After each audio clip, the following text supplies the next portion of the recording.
Hello and happy bottom of the ninth inning here as we're kicking off the postgame show a little bit early on the PHLY Phillies podcast. Jamie Lynch, Renee Washington, Tyler Zulli here with you. We're going to, be here live on the air as hopefully the Phillies are about to get their win. They do not spoil Zack Wheeler's start, and it was a spectacular one at that, Renee. We'll get into all the nitty-gritty of this game, but the Phillies are heading to the bottom of the ninth here, up 5-0. They can't possibly blow this, right? Knock on wood. We've seen stranger things happen. Yeah, let's. I don't want to pull an Ala Aldanavi and say, let's not you did do your that job and won a road game. We've seen some crazy things happen. I will also say, Jamie, today I thought of you because dad strength. Not only dad strength, but this is going to be another split series. I know how much you love after 4 games it being 2-2. Yes. But I actually was like, please split this series. It went from we hate splits, it's a waste, it's weird, to today being like, please go out and split this series and win today. I'm going to take back everything I said about split 4-game series. This is actually a great case of splitting a 4-game series. I love 4-game series. Yes. Because if you lost this game, and it's not over yet. It's about to be. We're looking at beautiful Great American Ballpark. That's your ballpark. And some chubby teens, shirtless children. Oh yeah, they're high school kids. They're probably having themselves a day. Little chubsters there. Yeah, they are. Beefy boys. Yeah. Yeah, this is a good split because if you lost 3 of 4 to Cincinnati after taking the first one, and Cincinnati came into your house earlier this year and won a series, you kind of start to look at that Colorado and White Sox week and go, okay, was that fake? Yeah. But we got some really good performances from a lot of people, and we'll get into all of them today. But this is a really good split for the Phillies. Well, it's good for a few reasons. First of all, that's such a coward statement. The Reds, it's a good split. I know, so sad. Yay, we tied. Yay, participation trophies. But the Reds will win the overall season series for whatever that's worth. It actually is their first time beating the Phillies in the season series since 2021. Yada yada yada. But I will say, it's weird that it's already over. You know? I know, it's so fast. I will say for today's game, although this is going to be a split, this series is a tale of 2 different Phillies. And ultimately, games 1 and 4 were one set of Phillies, and games 2 and 3 were another set of Phillies. And it had me thinking, I'm not jumping ahead because we're on the post-game show fully yet. We're still watching the end of the game. But it had me thinking about something that Rob and the staff may be doing behind the scenes that we don't even realize with the different combinations. Aside from the usual righty-lefty, there's some other combinations that we've been consistently seeing. So I also was like, although this is a split, this is not a situation where they were rolling out their quote-unquote best lineup and this, that, and the third and losing. Games 2 and 3, you can make, really genuine reasons why they lost those games. It's not like I didn't feel heartbroken after games 2 and 3. Well, we'll get into frustrated. Yes, last night's game was. Let me just say, as infuriating as a late April managerial baseball game as there could be, when you wave the white flag from the jump, putting Nick Castellanos in the 4-hole, you're not going to win that baseball game. Like, you sent in the scrub unit, and I know Nick Lodolo's numbers. I have them. Here, let me just pull them up because they are ridiculous, righty versus lefty. All right, here it is. So righties, these splits are insane. And we're watching the game with you guys, by the way. Yes. So Chris Flemmer, Dave P, everybody in the chat. 5-0, 1 out. Yes. We got a 1 and 2 We count. are watching live at the game. Who's that Reds player? Butt Farmer? What did they say? Buck Farmer. Butt Farmer.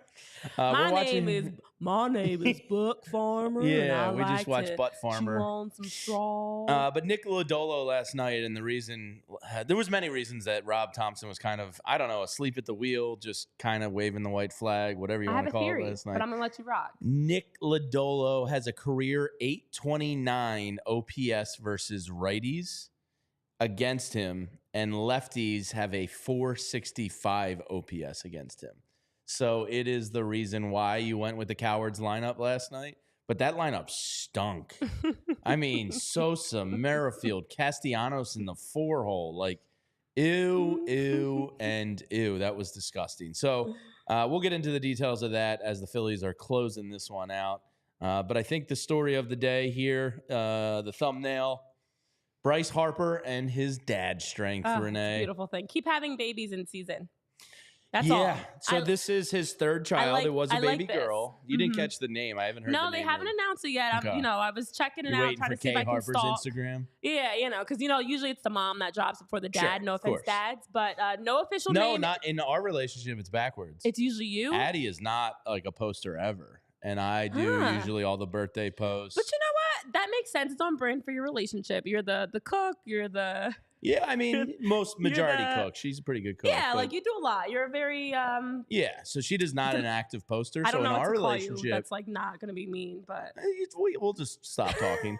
I'm just a little bit. I'm not a crazy like Instagram poster, but I do take care of like the baby announcement type of stuff. Oh. Skylar's birthday's in less than a week. I'll be posting happy 5th, all that stuff. So she doesn't really do that. You're just more connected. We're than the a lot anti-Harper. of dads. There you go. But yes, Kay Harper will be probably. Posting the baby girl. So congratulations to the Harpers. Yes. Renee, now 2 kids in season for Bryce Harper, 3 kids total. They now have 2 girls and a boy, both times in his first game back from paternity leave. He has now hit a home run.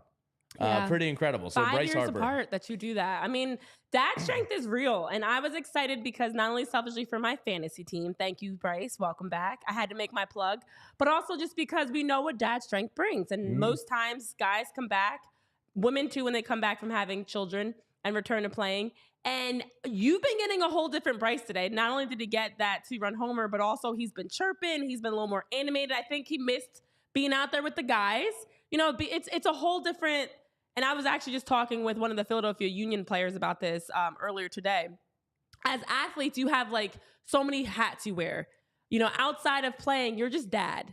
Your kids just see you as dad. And I think for Bryce to be home with his littles and his wife and their newborn, he was just dad. And you have to deal with all the chaos of that. And then now you get to be back out with the guys, with the boys, having fun, good vibes, scoring runs on a beautiful day. And you could see where it seemed like he almost missed. It was not long. It was just this week. It's only 3 games. I know. But it feels like he was gone for a long time when you think about the fact that guys don't miss. But most importantly, the Phillies just got the dub.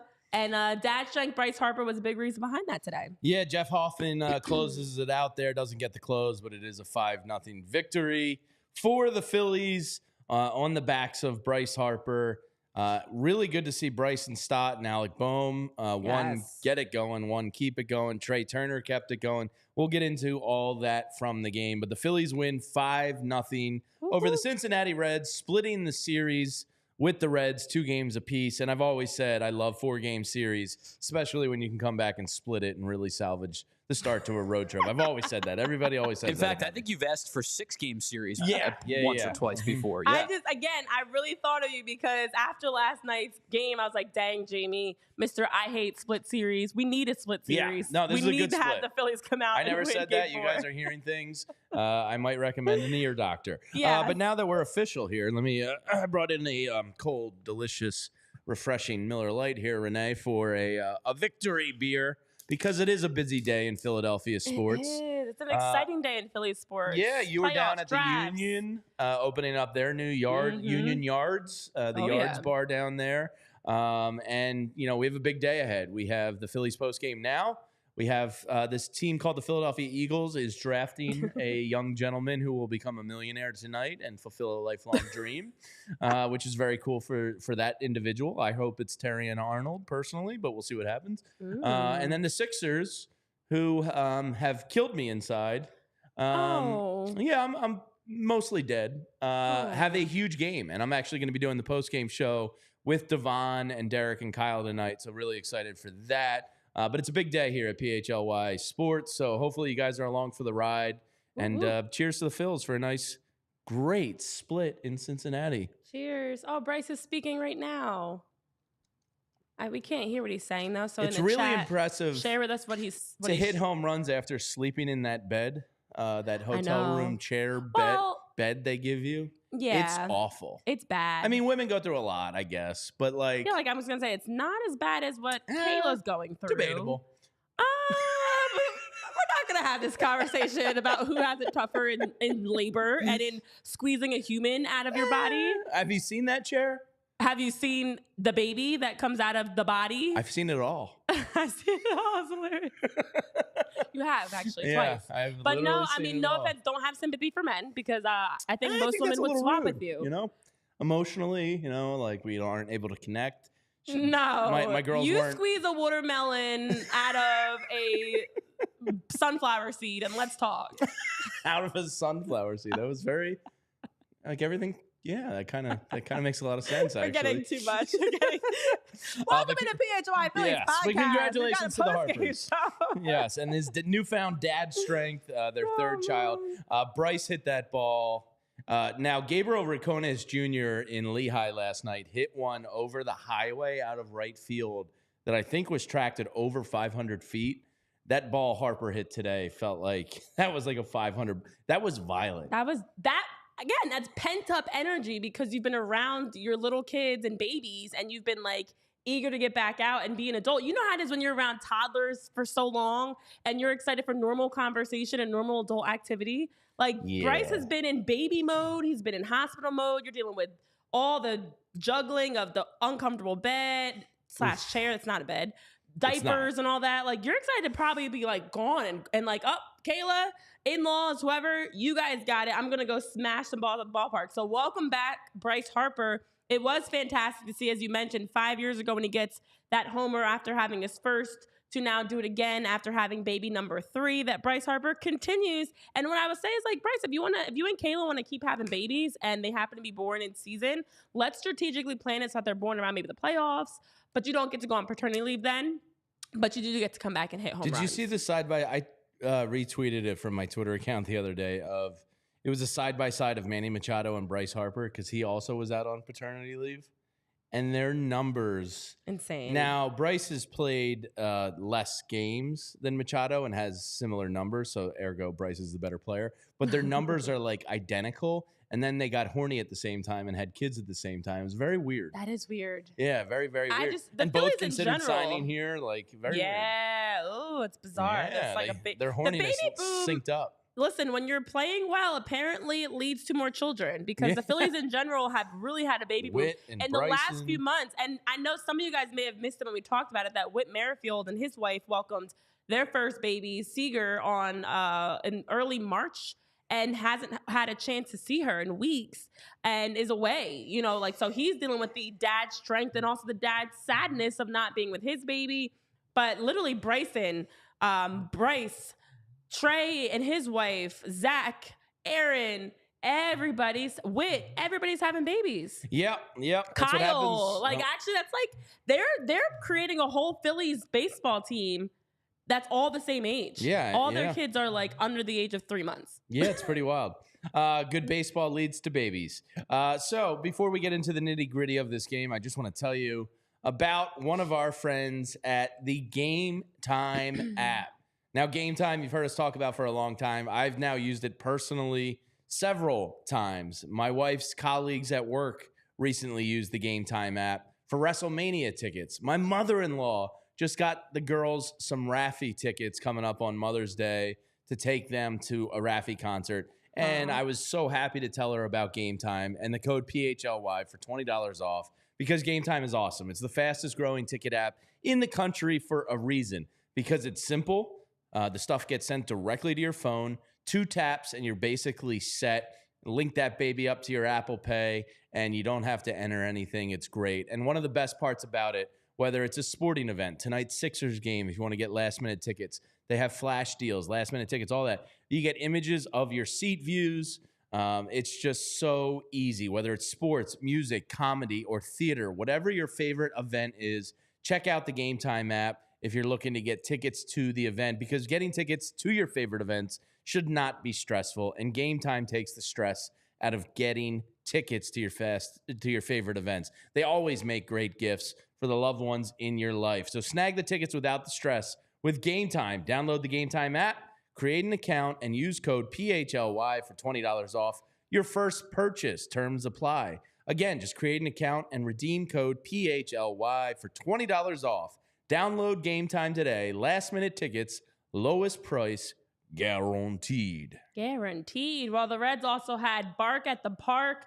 And as the Phillies were going in to beat them, we were talking about dad strength. All this family planning means that you need to be financially planning as well. Oh, yeah. And over at TruMark Financial Credit Union, that is the place to do exactly that.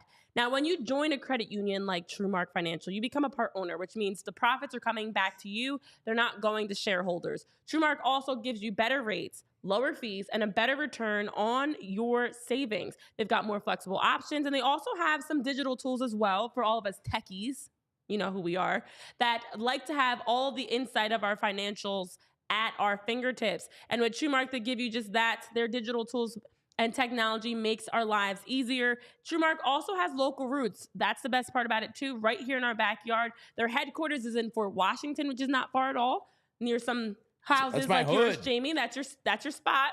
But also they have 24 different branches located right in the Philly area. I know I pass the one on Broad Street all the time because they serve our community here in Philly and our people right here at home. You can become a member of a credit union that has a lot of benefits and has a lot of opportunities for you to financially be responsible and prepare for your future. And they really help make sure that their customers have the best chance to be more than just connecting with a bank. It's a no-brainer. So head on over to TruMark.com/PHLY. Learn more about a branch near you. Get more information. Get details on how you can get started. And know that you have TruMark Financial Credit Union supporting you and your family in whatever you are looking to plan for in the future. So that's TruMark.com/PHLY. Federally insured by the NCUA.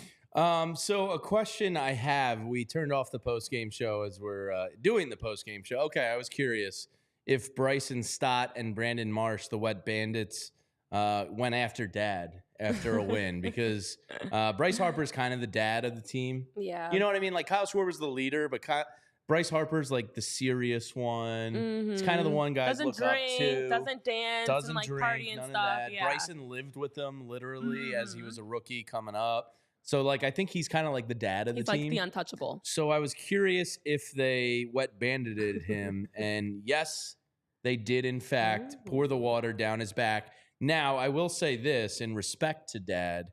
The water just went down the back of the jersey. Fair. They don't throw it on his head on the microphone and headset. It's not your typical, bucket dump. So they are mindful of dad when dousing him with water after the game. Yeah, and that's, listen, gotta be respectful. I was gonna say it's all a respect thing, because you want to still have fun, but you can't have fun with everybody the same way. Like the way you interact with an Alec Boehm, Trey Turner post game, Bryson Stott, Johan, Christian, Ranger is not going to be the same way that you interact with Bryce. And he is Mr. Serious, but like in a cool way. He is the cool dad. Yeah. So I'm glad to hear that he got to be in on the action, but in a classic Bryce Harper way. I know also in the chat they're wanting you to get in on the action when you go to the concert for Rafi to post a selfie. I'm not going.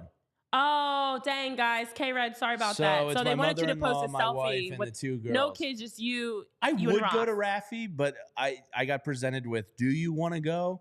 And it was Mother's Day and all. Oh, yeah. And I was like, wait, I get to golf on Mother's Day? Oh, brother. This is the greatest Mother's Day ever. Wait, I'm going to pass on Rafi. How is that a Mother's Day present? I was going to say, I'm going back that seems like a Father's Day gift. I'm going back to your complaints about the delivery, because yet again, you're just showcasing like dad's getting mom's getting the short end of the stick, and dad's getting it good. As the backbone of my family, I have to get rewarded occasionally, Renee. No, it was my mother-in-law. It was my mother-in-law's gift to my daughters. So it just so happened to fall on Mother's Day. Great day for me. Yeah. But the other story of today, of course, was Zack Wheeler.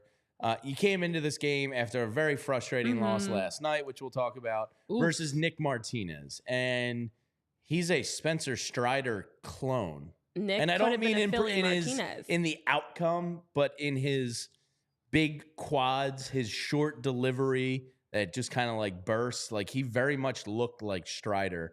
He didn't pitch like Strider, but he looked like him. You can't lose a Zack Wheeler, Nick Martinez game with a series kind of up in the air like that. And it was good to see Zack Wheeler again come through in a massive way. 6 innings pitched today. Only 1 hit allowed, 0 earned runs, 4 walks, which is a little high and abnormal for him, but totally fine by most people's standards. 8 strikeouts, 103 pitches on the day, 62 of those for strikes. And with that, the 6 innings pitched, he was able to drop his season ERA from, I believe, a 2.48 or a 2.50 down to a 1.93. So Zack Wheeler is probably your NL Cy Young favorite still with a sub-2 ERA. Really impressive with game. That continues to have the Phillies with 3 pitchers that are top in the NL in ERA because currently you have... Well, one of them's going to the bullpen, right? Yeah, exactly. You currently have across the pitching staff, Spencer Turnbull is second in the NL in ERA. You've got Ranger Suarez, so his 1.33 ERA, Ranger with his 1.36, and then now Zach has a 1.93. And so they're top right now behind Reynaldo Lopez with the Braves. And it's great to see Zach getting supported yet again. Another game where we got to see Zach getting run support. Defensively, it was much cleaner today, way less errors. He did give up 4 walks, which is actually a season high. He had given up 3 walks against the Pirates a couple of starts ago, but also had back-to-back scoreless outings, which is another positive. Like, I love being able to pick. I'm trying to be positive, optimistic, Patty, because I feel like I'm overly sometimes frustrated. So another positive, back-to-back scoreless outings for Zack Wheeler. Another game he got to go into 6 innings, did only give up that 1 hit.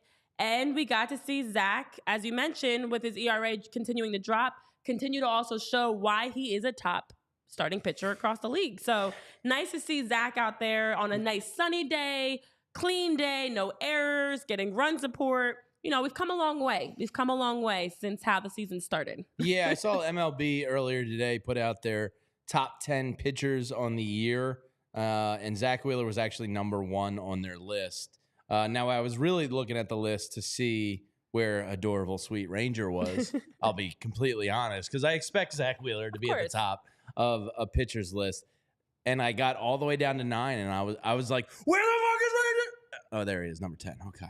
And it was close. They almost had you. They barely snuck him in. What would you have done if he wasn't top 10? Are you sending in an I would angry have letter? driven to New York and demanded Rob Manfred come out and talk to me. You're going to be like that kid that was telling him about the blackouts. Do you think Rob Manfred runs their social media account? Yeah, like, because apparently Are you like the have you guys ever seen the tweet from the mom and it's like, did you change Google's logo? And the kid responds like, Mom, do you think I run Google? Yes. Yes, Rob Manfred definitely handles their tweets and Instagram accounts, Tyler. Okay. But no, so Zack Wheeler was listed as the top pitcher in baseball. And Ranger Suarez was number 10. So all is saved. You didn't have to drive up to New York. And, the rest were Tariq Skubal was like number 3 or 4. Tyler Glasnow was like somewhere in that 3 to 5 range. Number 2, I think, was Corbin Burns. I think Pablo Lopez snuck in at number 9. I'm going off of memory here. And a couple others. So, it was good to see 2 Phillies in the top 10. And look, if Spencer Turnbull isn't going to the bullpen, I mean, if you're just talking about a 5-game sample size, if that's all it genuinely is, like, he's a top 20 pitcher in baseball right now, which is wild to think that you're actually going to send that guy to the pen. Well, as we're talking about Spencer, he almost wasn't here, and it actually could have been Nick Martinez that was on the Phillies. That was something that was being talked about, that the Phillies were going after Nick Martinez, who we saw have a nice 6 innings, did give up 5 runs, of course, and 11 hits. But the Phillies weren't able to guarantee him a starting spot. And that was the issue. The Reds have moved him into the starting rotation. The Phillies couldn't guarantee that. And that was the difference maker for getting a Nick Martinez or instead getting Spencer Turnbull. And obviously there were other names in that too. But ultimately we have Spencer Turnbull because it didn't work out with Nick Martinez, who wanted to be an everyday, definitive part of that starting rotation. So good to see the almost Philly Nick Martinez get rocked a little bit. He still pitched very well, but this was interesting to think that he could have been wearing a Phillies jersey. Yeah, Tyler, you wanted Nick Martinez. You would have been cool with that signing? I was huge on Nick Martinez, and we're going to play Where's Waldo again. It's not that hard. I'm right there. Well, I can't see. Oh, So. Oh, yeah, that's right. You guys can't see it. anything. That's right. I got to fix this TV in here. I wanted Nick Martinez. He was the guy. I don't know if you guys remember the year that they played the Padres in the NLCS. I mean, you remember that. Yes. Yeah, when Kyle Schwarber hit a piss missile into the ocean. I didn't mean to. I shouldn't have said it that way. You guys remember that series pretty well, I think. He and Robert Suarez were the two guys that I was baffled by how good they were throwing that entire year. And I wanted Nick Martinez. I didn't think Robert Suarez was going anywhere, but when Nick Martinez was a free agent, I wanted to acquire Nick Martinez. I wanted the Phillies to acquire Nick Martinez, but the thing would have been, it was the same thing with Jordan Hicks. He wanted to start. I would have had no interest in Nick Martinez as a starter. I wanted Nick Martinez in the bullpen, and I understand that he started some games with the Padres. He's now starting full-time with the Reds. I get why you sign elsewhere. I would have signed him as another bullpen piece. Yeah, I mean, as you mentioned, Nick did have that incredible 2022 NLCS where he had just one hit given up in that 6-inning performance. But yeah, he was a guy that the Phillies could have gotten, and they didn't. But I'm happy with Spencer Turnbull, and now I'm interested, more importantly, to see how this pans out, because for Spencer to have had yet another good start, and I know we're going to get into yesterday's game because we haven't had a chance to talk about it on the show with you guys, but he really did a good job of setting us all up to wonder and even had to have the conversation of options. Like, if he went out there and stunk, it'd be easy. Send him down to the bullpen, send him out to the bullpen. Like, it's fine. But he continued to be steady. So the starting pitching core, again, top in the NL. You have 3 guys, top 6 in the NL and ERA. You've got all these statistics I think that the advanced continue to be analytics well. on that are good. Oh, yeah. I would say, yeah, that's good. I'm just trying to digest those numbers. Yeah, that's a positive. It was a really funny moment in the game when Nick Castellanos, I'm not going to go Ruben Amaro on you and say it was an excellent catch. It was a routine-ish catch, but it was Nick Castellanos, so it's always nice when he catches it.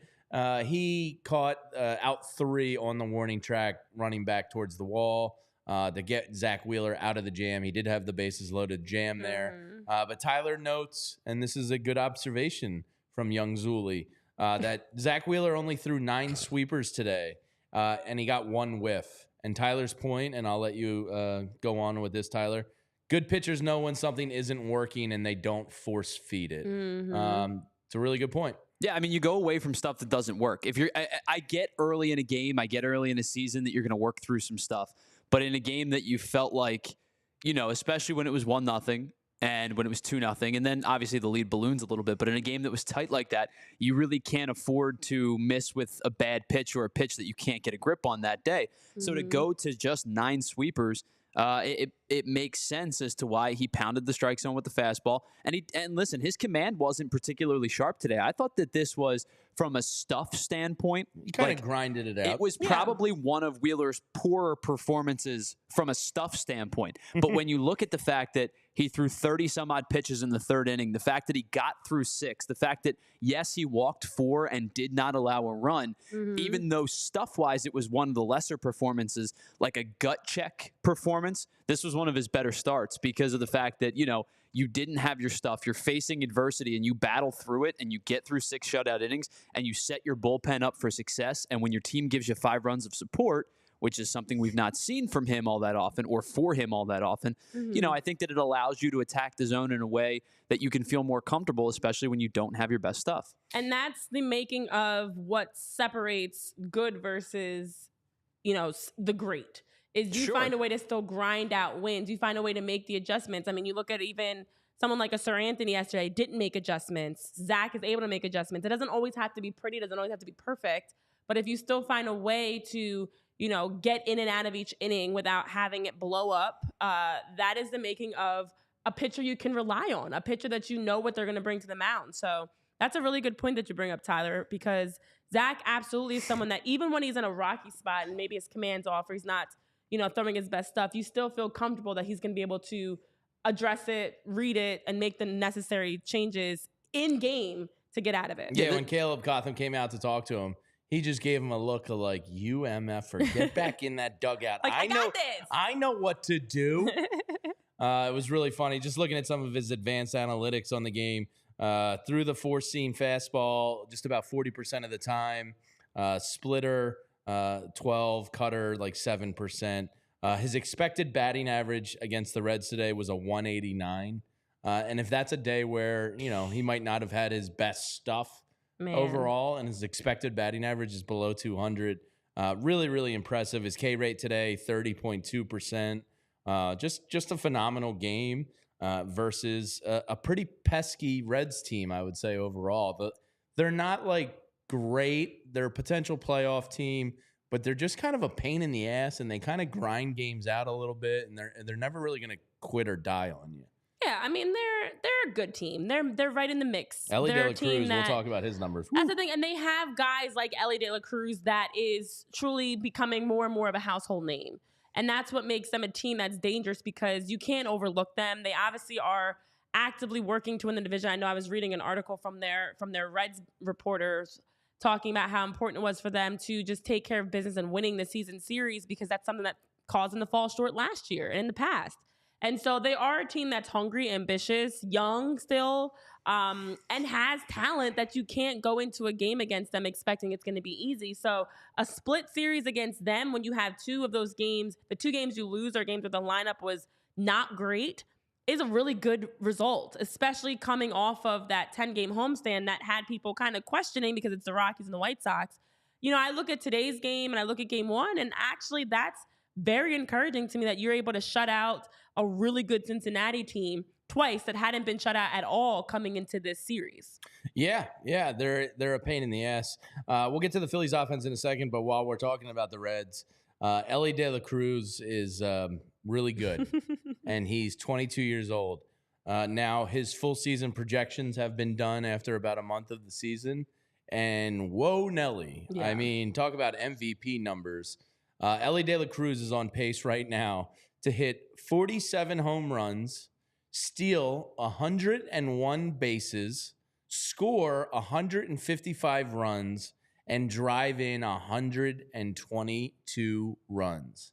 That is ridiculous. Obviously, it's going to be near impossible to maintain this pace the entire season. But even if he comes up short of those numbers, which he will, that's still a remarkable season at age 22. My goodness. He keeps making history, too. I mean, like, I was watching the game earlier this season when he had the 2 home runs, one he hit out of ballpark and one that stayed in, that he was able to get around the bases in 14 seconds. He actually made some more history this series because he reached the 20-homer mark Tuesday. So now with that, 20-homer mark on Tuesday, let me get the exact numbers. 20 home runs, 50 stolen bases, and 90 runs, which is the record in Major League Baseball history, 30 games faster than any other player that he was able to reach those numbers since 1901. And He is someone that is still so young. Still, I feel like you haven't seen the best of Ellie De La Cruz. And this is why when we were doing our preseason predictions, I remember saying, I think he's going to probably lead the league in stolen bags. He loves those types of, like, I feel like he has fun with that. Like, he even said himself, he prefers stolen bases over like home runs. And he's a fun player to watch. That's wild. But I can't imagine anything cooler than hitting a major league home run. You know what I mean? Like, to say a stolen base is cooler. That's pretty wild. Trey Turner was previously the fastest player at 152 games to accomplish that feat. And then Ellie just passed that. It only took him 122 career games. So Trey did have the record himself. Trey screwed up last night. We'll talk about that when we recap last night's game in a little bit. Unfortunate way to lose his consecutive stolen base streak. Wow. I thought I'm not going to roast Rob for that decision. Trey just read it wrong. We'll get to that in a little bit. The Phillies just recorded their 5th shutout of the year, Renee. Mm-hmm. Do you know how many they had all of last year? 7. Tyler? How many shutouts did the Phillies have last year? I'm going to go a little higher. I will go – no, I was going to say 9, but that just feels too high. Yeah, I don't think it was that high. I'm going to go 5. Closest, but still wrong. They had 4 last year. Oh, my. They just got their 5th shutout today. They eclipsed last season's shutout total already. And today's date, checking my calendar, is April 25th. That is pretty spicy. So there's a lot of good things happening in Phillies land as they are going to be heading out to San Diego next. We're actually going to be doing the post-game show tomorrow night, late night. Oh, yeah. You get Jamie, Renee, John, and Tyler after dark. Hello. So we'll have a good time tomorrow night as the team heads out to San Diego. Most importantly, it was a non-coward lineup today. It was good to see the normal lineup back. Bryce being back, and Stott got 2 nights off. Marsh got 2 nights off. Weird, but the lefty splits do tell you whatever. Offensively today, it was really, really encouraging to see a couple things. Nick Castellanos got on base with a bloop in between right and center field. Take that. Bryson Stott then drives him home. So it was really nice to see 2 guys struggling contribute to the team's first runs. I think mentally that has to feel really good for those guys. Yes. And then Bryce comes in and opens it up. But Trey Turner and Alec Boehm are absolutely on fire right now. Alec Boehm is spraying the ball all over the field. Trey Turner his bat speed looks as quick as I've ever seen it. He's attacking the ball. Those 2 look great right now. It's so fantastic to see how both of them have started off the season. You have Trey, as we all talked about, that post-August ovation. Alec, even going back to I hate this place. Like the evolution of these guys, the slumps that they've been able to work themselves out of is remarkable. Now, Alec Boehm also has been making some history. I missed the full part of this stat, and so bear with me here. But there's a ridiculous number that amongst 157 active players that have a certain 500 at-bats, something ridiculous, he ranks 4th across the league. He's behind Freddie Freeman, my guy Corey. Oh, actually, these guys are all on my fantasy team. Did she pull this stat just to set up her fantasy team talk? Here's the new rule. I gotta stop. I'm so sorry. No. Sorry. Corey Seager and Here's the Mookie new Betts. rule. You get 1 my fantasy team per show. Okay, and after that, Can we get a counter? I'm hitting you with the 0. I'm hitting you with the beat my fantasy button. team is stacked low key, and I'm really proud of my squad. It's not low key when you tell us about it every day. I didn't realize that this is my team. I didn't do that on purpose. I promise you. Seems like this stat was pulled because it was your team. So, anyways, Alec Boehm, who's not on my team, ranks 4th across active players and RBIs. And it's Freddie Freeman, Corey Seager, and Mookie Betts that are ahead of him. That's wild. And it's incredible to see that he has yet again, game after game after game, thrived with runners in scoring position, thrived with giving you good at-bats, and just finding gaps to hit the ball into. You saw Trey go have a really good day. He started off 3 for 3. He had 2 singles and a double. Of course, we know the stolen base streak ended dating back to September 2022, but we'll get there. But for both of them, the confidence and the consistency are the biggest things that I'm really enjoying. They're giving you, it's not them just hitting home runs. It's not them just doing the spectacular. They're just doing what's expected. No, Alec day in Boehm and day out. Seems like the anti-Mike Trout in that he's at his best when there's men on base. He led the team last year in runners in scoring position. I would put good money on him leading the team again this year. He seems to really thrive when people are on base. Now, Renee, let me just tell you about this stat I just saw. Alec Boehm is actually 4th in baseball. Behind Freddie Freeman. I thought you were going to be. You got me there. Shout out Jason Coletti in the chat. He gave me that idea. I love it. Yeah, but Alec Boehm is, when he's spraying the ball to right center and down the line and left, so good. He is, we got into the discussion today during the game of what can he be? Because, I think he has 2 more arbitration eligible years, if I'm not mistaken, maybe. I think 2, possibly 3, but I think 2. Are you going to want to pay Alec Boehm, third baseman, kind of top of the market money in 2 or 3 years? And I'll be honest with you, he's getting to a point, the power's probably never going to be there in terms of 25 to 30. If he can hover around 25, I think you take that. But he's getting to the point now where it's Are you comfortable paying Alec Boehm $140, $150 million on an open market? Right. You know, you still have the luxury of time on your side, but he has continually improved. Yeah. Whether it's batting with guys on base, whether it's fielding, whether it's just whatever aspect of his game, except first base play, but that's not his fault because he's not a first baseman. Not his fault at all. Stop putting him there. So, I digress. if 2 more years he shows more and more improvement and he can be a 290 hitter that hits you 22, 23 home runs and gets you 100 RBIs and lead the team with runners in scoring position average. Yeah, I mean, if you asked me this question last year, I probably would have said, do I want to pay Alec Boehm $150 million? Not really. Right. But he's kind of forcing your hand a little bit on that issue down the line from now. And it's I'll very be interesting. honest, one of the biggest reasons I didn't like him moving to first is because he's also getting better. His game this part of April is even better than how he started off the season. He's got 8 straight games of hits. So he's on a streak of his own. He's hit it at least once in the last 8 games. He also, of his 21 RBIs, 11 of them have come in the last week. We all know that 6 RBI game he had with his 2 3-run homers, but 11 of his 21 RBIs happened in the last week, dating back to last Thursday. Alec Boehm is consistently, 4 hits, 2 hits, 3 hits, but also, like you mentioned, he's thriving in positions when there's runners on base. When the team needs and we them, saw last year at times when he was batting after Bryce and got, pitchers would walk Bryce, how he would come up and deliver. I think he needs that edge. I think he needs that, people counting you out and that blue collar mentality, like what's something to prove, because every single time there's some sort of adversity, he delivers. Yeah.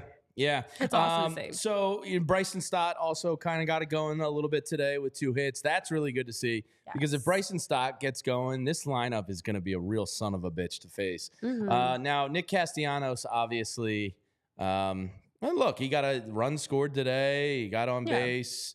Made an okay catch. Wasn't his worst game by any means. No. But this was courtesy of Ryan Lawrence after last night's game. His 428 OPS ranked 181st out of 183 qualified hitters last year. And that was your 4-hole hitter last night. One of the 2 hitters that's actually worse than him is Mickey Moniak. Thank you, Matt Klentak. Now, this is the stat I want to bring up because I just saw Mickey Durkin reference it in the chat, and this was courtesy of Johnny Heller last night. This is bonkers.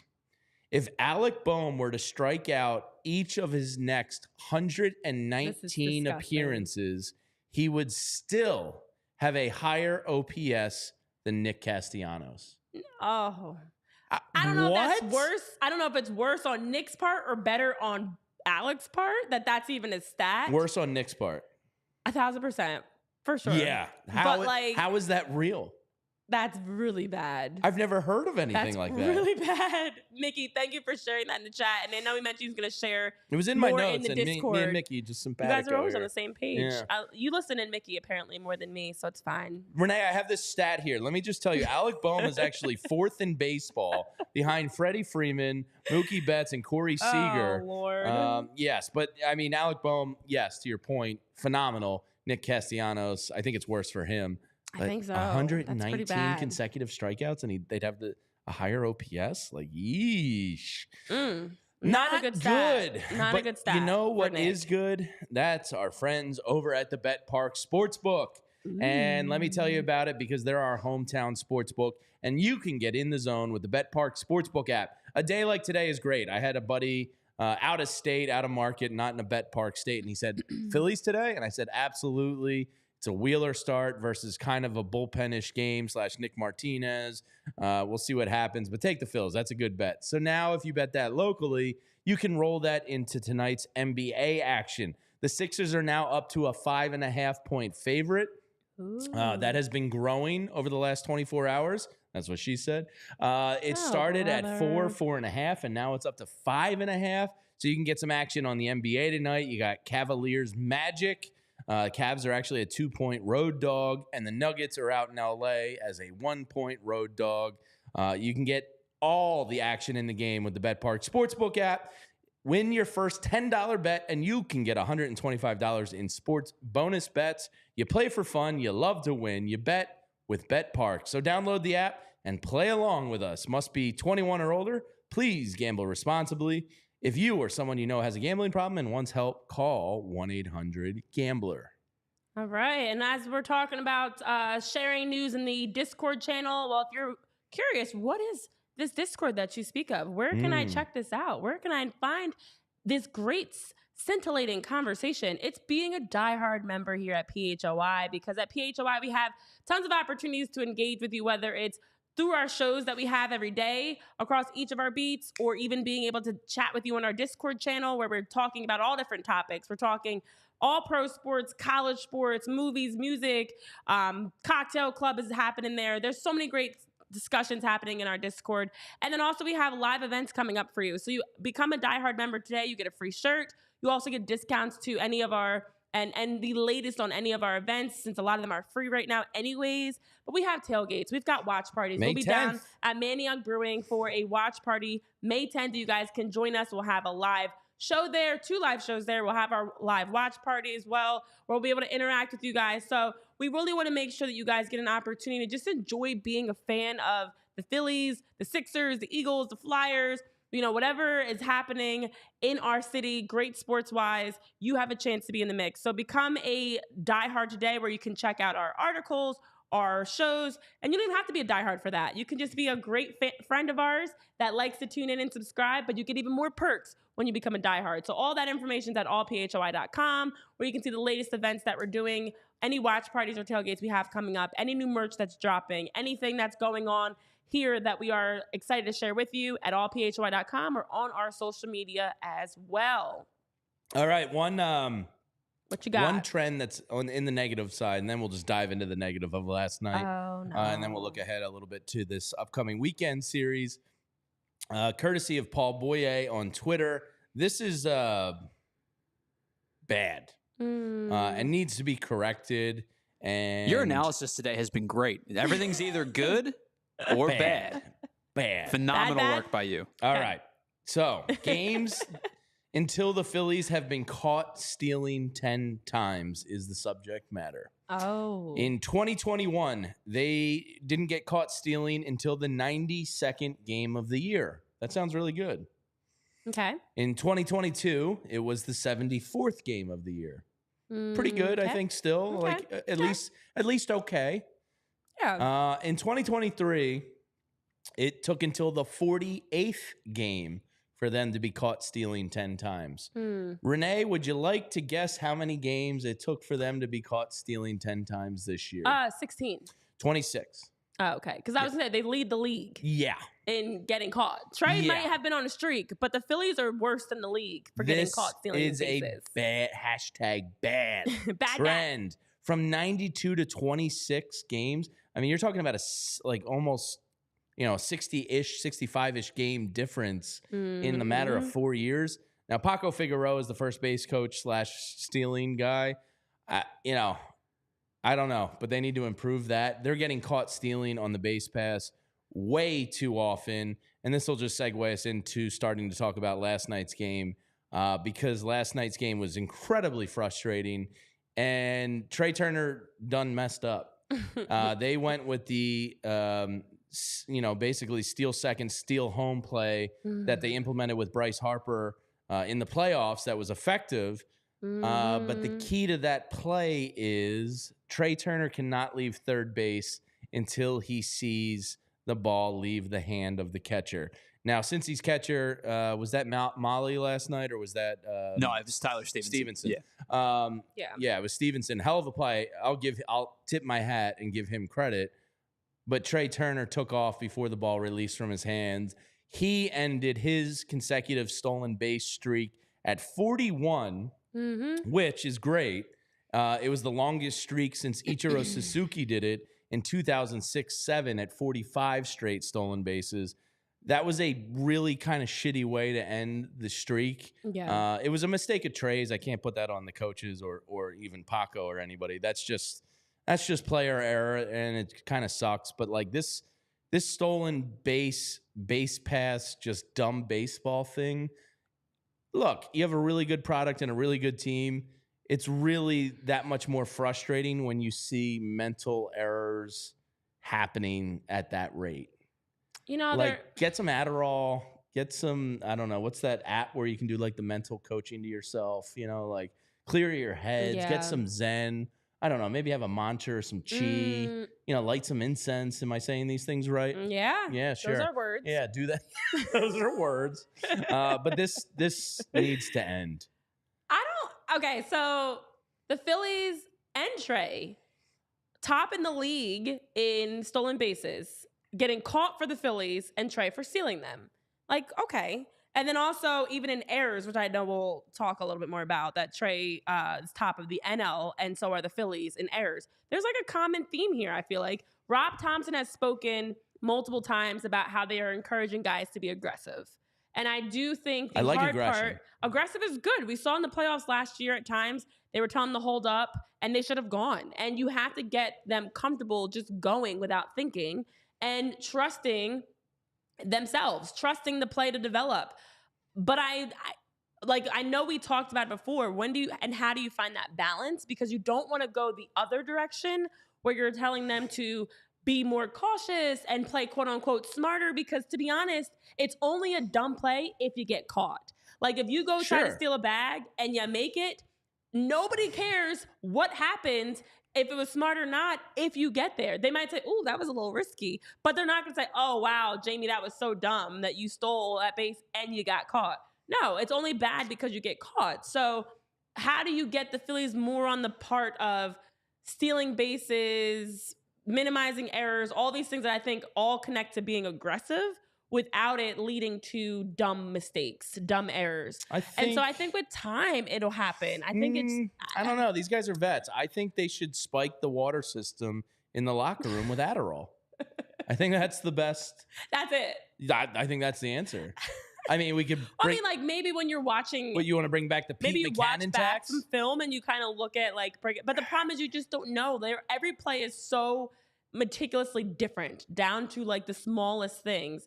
I'm all fine with being aggressive because I love aggression. The way I always like to play and the way I feel like sports need to be played is you take risk. It's sports at the end of the day. Yeah, just don't be dumb about it. And Trey Turner was dumb last night, unfortunately, and it ended a great streak. And I hate to give him a hard time about stealing 41 bases, but like that situation last night, that game.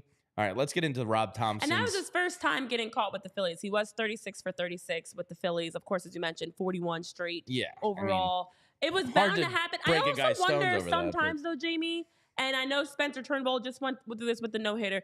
Sometimes is it better for those streaks to end? In disguise. Because now there's a little less pressure. Like every time he's taken off to steal a base, and I'm not saying Trey's thinking like this, but we all talk about, there's another stolen base. Yeah. Number 39, number 40. And now it's like, just go steal a base. Doesn't matter if it's 41 straight or if you miss one, if you're just continuously stealing bases, and it leads to scoring runs. Yeah. Well, last night they needed runs because that was a winnable game. When you saw the lineup go out, when you looked at Lodolo's splits versus righties and lefties, you could go, all right, I get it. But I think somebody in the chat said it earlier.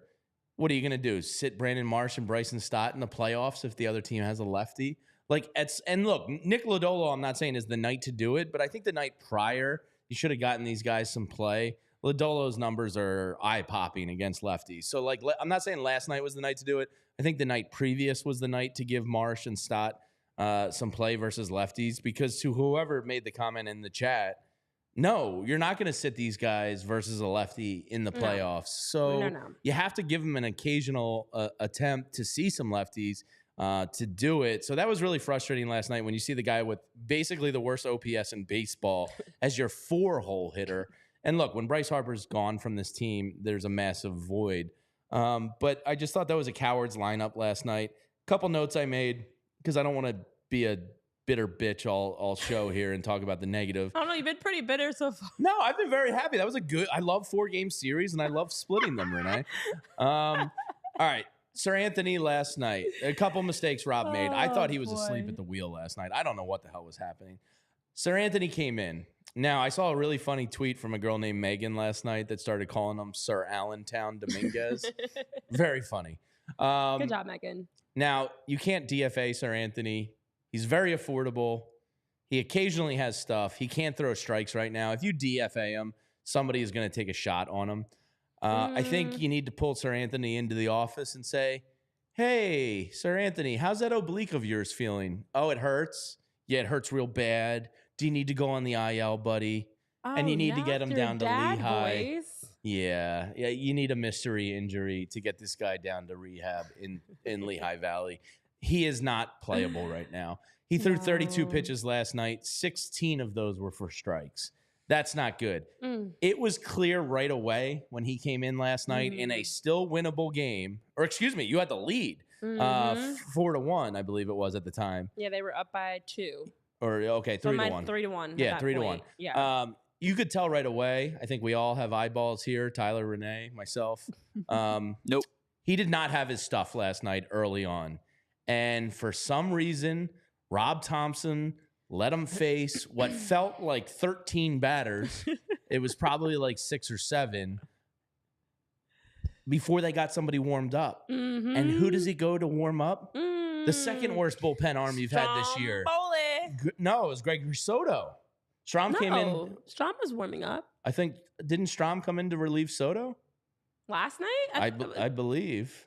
Tyler, can you look that up? Wait, yeah, let me go back. Because I thought Strom Soto came in after Sir Anthony and then Strom came in. Oh, yeah. It might have been that. And Strom is not good with inherited base runners. So, like, the 3 decisions in a row, Strom is awesome coming in with nobody on base. If you give that guy a clean inning, he is a stud. When he inherits base runners, it's not a good situation. Either way, if it was just not good. If it was Strom and then Soto, I apologize. I remember being like Stromboli. Either way, you should not have waited as many batters as you did with Sir Anthony in a winnable game. I just thought that was a huge mistake last night to let Sir Anthony try and pitch his way out of it when he didn't have his stuff and he wasn't throwing strikes. Yeah, 32 pitches was 16 strikes. Was about 20 too many. Yeah. Because as you mentioned, like you could see from the very first pitch, he was like off balance. He looked the control wasn't there. His pitches overall were very like rocky, and it was a point of the game that was very pivotal, which was what absolutely made it worse because we've seen Rob be a lot quicker with pulling guys. I didn't get that. And I don't know why it took so long to get Matt Strom warming up.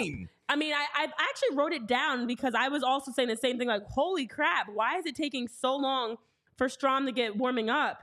But it was, like you could see that his slider was off. Everything was just bad. Can't throw strikes. It was bad. You need to fake an injury and get that guy down to Lehigh Valley. Like, I know he's working on a new grip, Tyler. And you know that gives guys heart. Okay, you don't have to work on your new grip up here. Let's fake an injury and get his ass down to the minors. That's the only thing that you can do is a phantom injury at this point because he doesn't have any options, and you're not going to DFA him.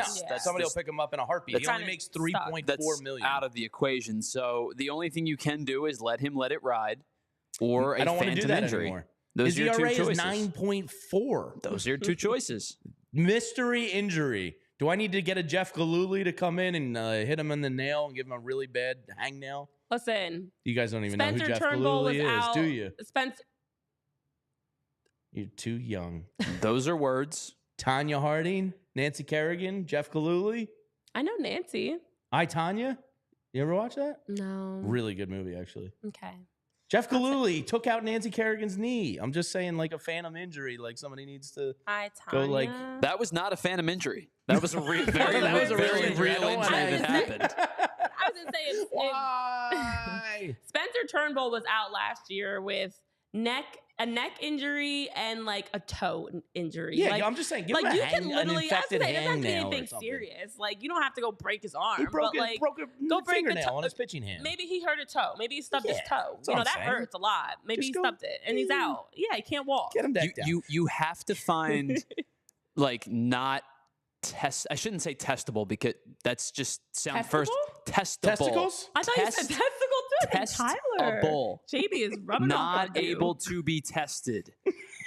You have to find a quote injury. Like oblique is usually a good way to go. Shoulder strain is a good way to go. Because if you have these, I'm not going to use the word again because you guys are children. If you have a viewable injury, you're going to be asked to show so throw the him out injury. there for a pitch and say, hey, just grab your side real quick and let's sell this really good. I mean, his pitches look like he's hurt anyways. Yeah, so that's fine. It'd be believable because it doesn't really make sense otherwise why he was so bad. But also, as you mentioned, it was more on the fact that why is he still out there? There's you have plenty of arms in the bullpen that you can go to. He was charged with 4 runs in 2/3 of an inning. There's no reason, right? There's no reason why he should be out there for 32 pitches in a game that you see, and you could see it unfolding. You know, the Reds had a guy on base, and they had another guy on base. Now, okay, you're only up by 2, mind you. He's not able to strike guys out. It just was absolutely frustrating. And I shortchanged his ERA. It's actually 9.72 in 10 appearances. You were rounding down. I gave him the benefit of the doubt with 9.4. I will say shout out to all of you guys that are getting really excited about your references here. Your I, Tanya, K-Rats, you have the best words. Darth Pooh saying that you're dropping dad jokes and I just don't get it. I don't, guys. I don't. And then, yes, Tyler just is always done How with is everything. Tyler, I think, the youngest and also the dad of this show? Right? Yeah, right. He's kind of the dad. He's over like there. a classic, like, youngest son. Like, you're like, I feel like our dynamic makes sense. I'm clearly like the middle child, which I am. I am in a real very life. unserious person. You're the very unserious, like, older brother that's always inappropriate and Miller making Lite, comments. so good. Oh yeah, always drinking and inappropriate. And then Tyler's like, I'm well, it's just gonna Eagles do my draft job. day. I have Sixers nerves. I had to have that cold, delicious Miller Lite. Yeah, I mean, okay, that was number 1 that ticked me off last night. Okay. And that was only number 1. Yeah. Oh no. Number 2 I have in my notes. Not pinch hitting for Sosa with Stott the next inning versus a righty. Yeah. That's an obtainable game. What are you doing not using your better bats? And Sosa's been swinging a fine bat. It's not like you don't have to throw Rob in the gulag for it, but like, come on. Yeah. Well, you got Brandon Marsh and Bryson Stott on the bench. Use them. Number 3, not pinch hitting for Brandon Marsh. Pinch hitting Brandon Marsh for Christian Pache later in the game once Lodolo was gone. What are you doing, man? It was still a winnable game. Those are 2 pinch hit options that you just needed to do. Man. Number 4, I had the steal stop, double steal play to get Trey Turner home. I can't crucify him there because Trey Turner screwed up, not Rob. And then number 5, I just had Castellanos batting 4th and Witt 5th. What the F is this real life? Okay, are you ready for my So those were my theory? 5 complaints from last night. I thought he was asleep at the wheel. Here's my conspiracy theory, and I've been watching this unfold. I've been taking mental notes, and I've been thinking this to myself, and it's time I finally put it out there. It's not just about the lefty-righty matchup. Like, I know that's what Rob says ultimately, but Rob Thompson right now is tinkering, trying guys out. And I used to have coaches that would do this, where they would have, it's either all or nothing. Because my issue is without Bryce Harper, there's no reason to put out this complete 1B lineup. Like, you can still have a really good, and you still should have won the games without Bryce. But it felt like without Bryce, now all of a sudden the entire lineup changes outside of game 1 with, being able to see Cody Clemens come in.